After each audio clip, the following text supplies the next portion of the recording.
All Africa Business Leader of the Year honor. His commitment to service, global citizenship, and leadership mirrors the values we instill in our graduates. He will inspire and energize students as they begin their next chapter, as you begin your next chapter. It is in that spirit and recognition of his extraordinary contribution to human services, financial inclusion, and community uplift that Urban College is proud to confer upon Lincoln C. Malley an honorary degree in human services. Lincoln, please join me to the podium as we offer you your honorary degree.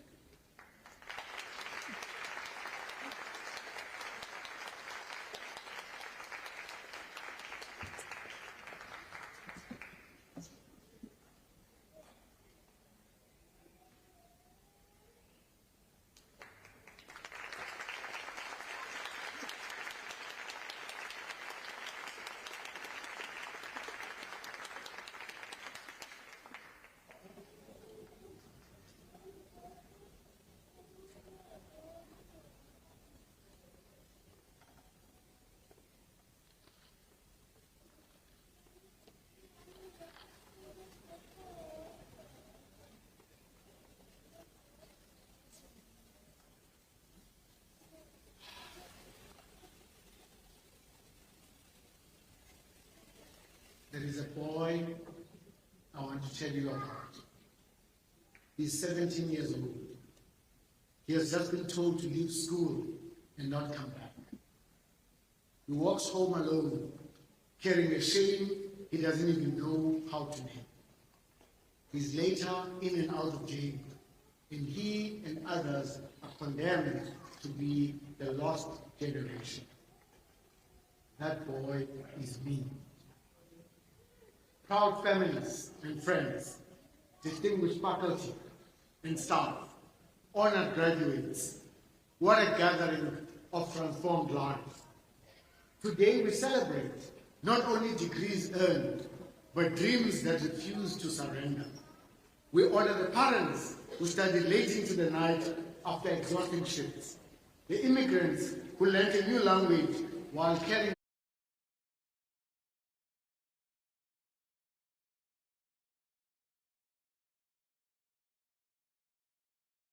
the ache of home, and the first generation scholars who bore the hopes of those who came before them.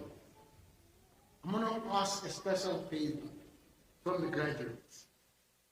May I ask each one of you to please rise and give a heartfelt round of applause to your families, to your mothers, to your grandparents, to your siblings and partners who loved you and stood by you throughout your studies. Can we give our parents, can we rise and give them a round of applause? Your mama, your papa, your grandparents, your sisters, can we give them a huge round of applause?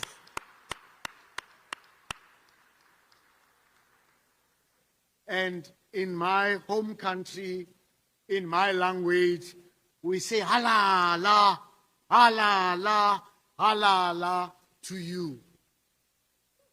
I want to pause here and say something directly to the families that are here. You are not a footnote in this story. You are co-authors. The degree your graduate carries today has your fingerprints all over it. In every meal made late, every bill stretched thin, and every encouraging word offered when doubt crept in. When one of us rises, we all rise. Today, this whole room rises together. I'll be honest with you. God does have a special sense of humor. The same boy who was once shown the door by one institution is now being handed the microphone by another institution. I've learned not to argue with the Almighty's timing. I was expelled from high school, a dropout, the kind of young man the system I grew up under was designed to forget. And yet here I am.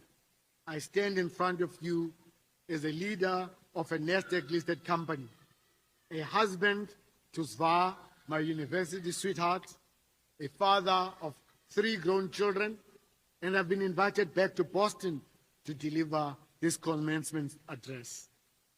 If my 17-year-old self could see this moment, he would not believe it.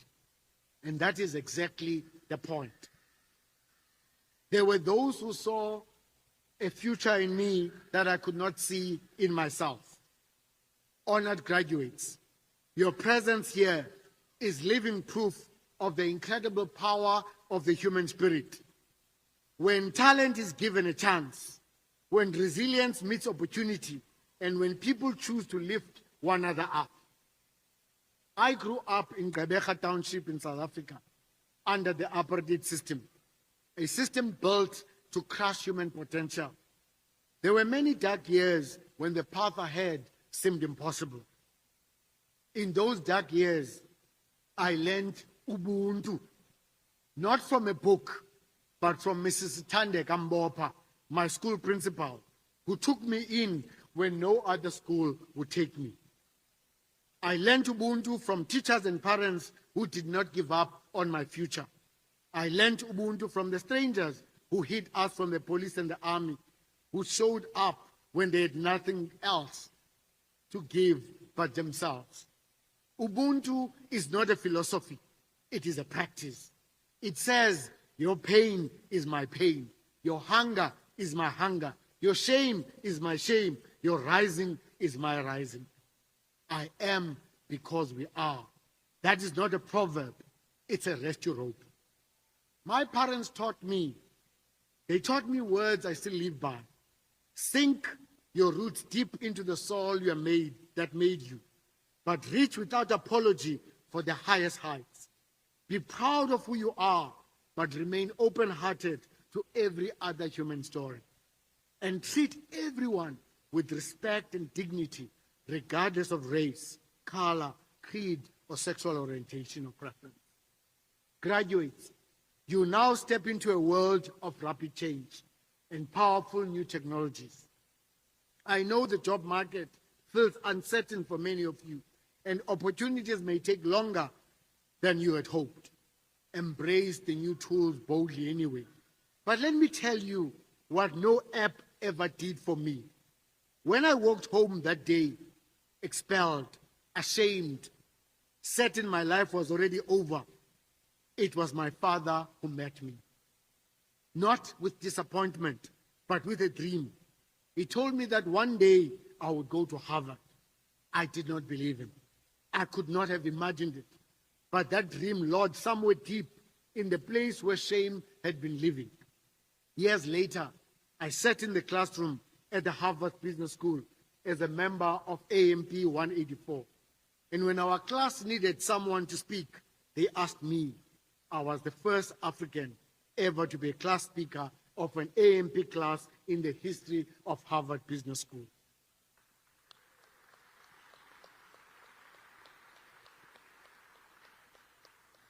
My father is not with us anymore, but I know he is smiling today. My father did not have a system or an algorithm. He had a belief in me that I could not yet hold for myself. Technology can automate a task. It cannot do that. No algorithm has ever looked a broken young person in the eye and planted a dream that takes decades to blossom. That's not a limitation of technology. It is the irreplaceable gift of being human. Guard it. Offer it freely. The world will always need what only you can give. Katherine Johnson was sent to a segregated bathroom while NASA waited for her calculations. She computed trajectories to the moon anyway. Xian-Chung Wu was passed over for the Nobel Peace Prize that her own experiment made possible. She wrote the laws of physics anyway. Ellen Ochoa was told that space was no place for a woman like her. She logged 1,000 hours in orbit anyway. Do you see the pattern? The world says, not yet, not you, not here. They say, watch me. That is the oldest human history.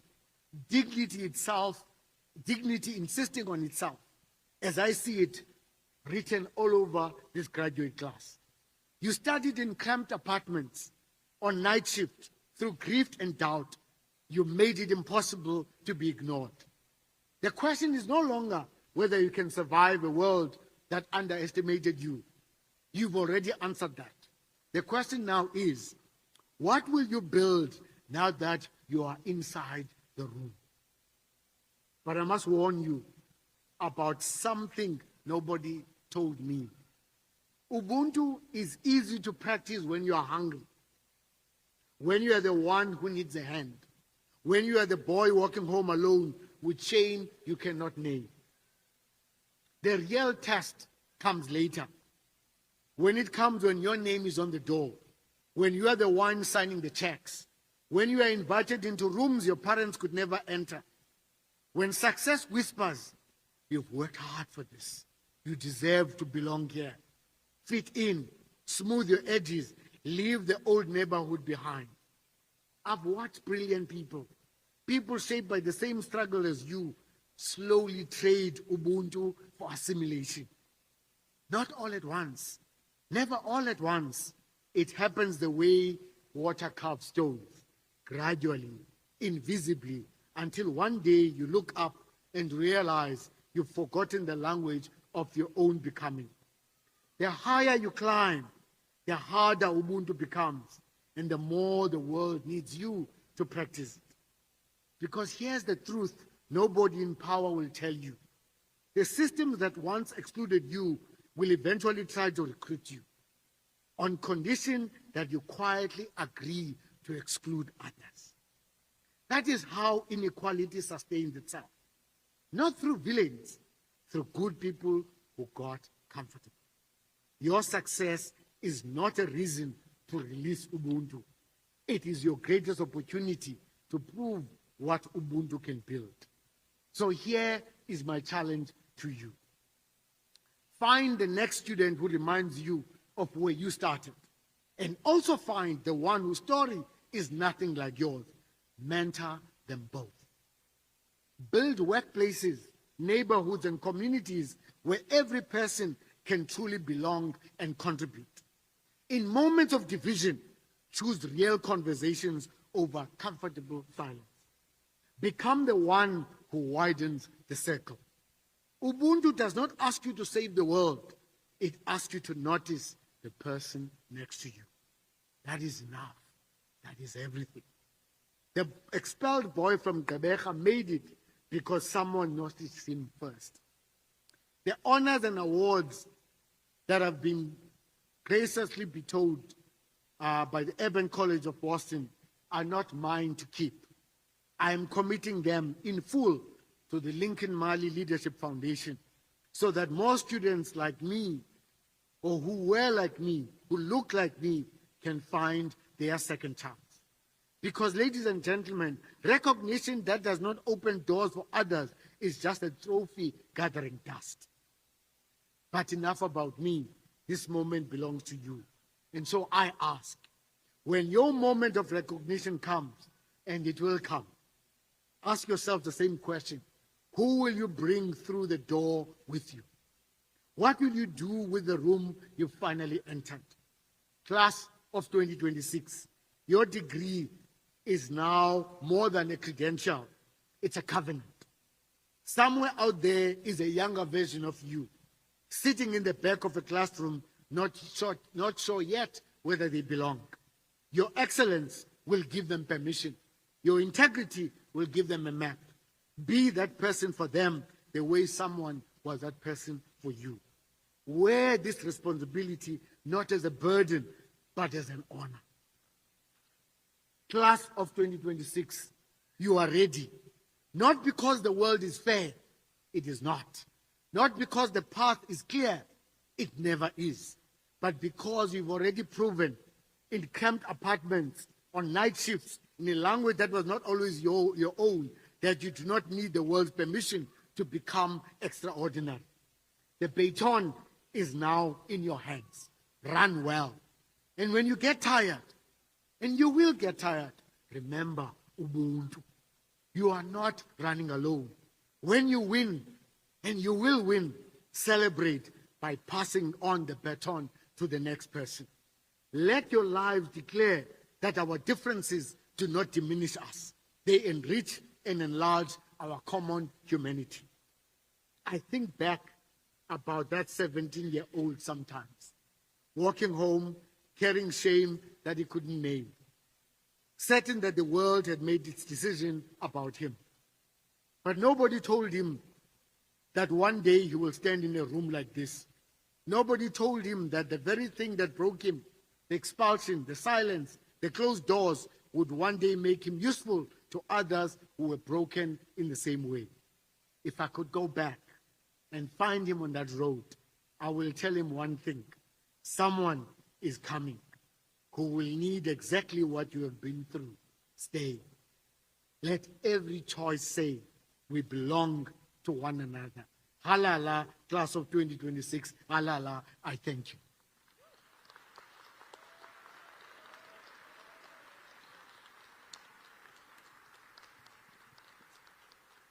Wow. What an inspiring speech.